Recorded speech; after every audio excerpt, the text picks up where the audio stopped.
Ilalang dan semak belukar yang berada di Desa Soak Bato, Kecamatan Indralaya Utara, Kabupaten Ogan Ilir terbakar Selasa petang.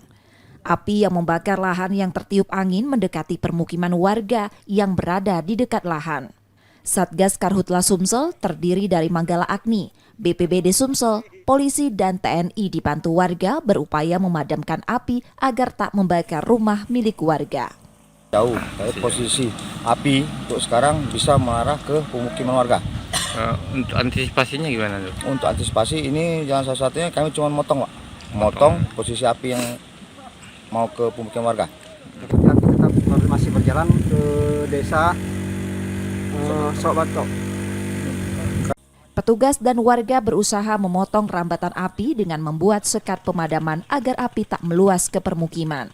Lahan saat terjadi kebakaran diperkirakan tak kurang dari 7 hektar yang dilaporkan warga terbakar bukan di wilayah Ogan Ilir, melainkan dari arah seberang Palembang yang bunga apinya terbawa angin. Tim Liputan, Kompas TV, Ogan Ilir, Sumatera Selatan.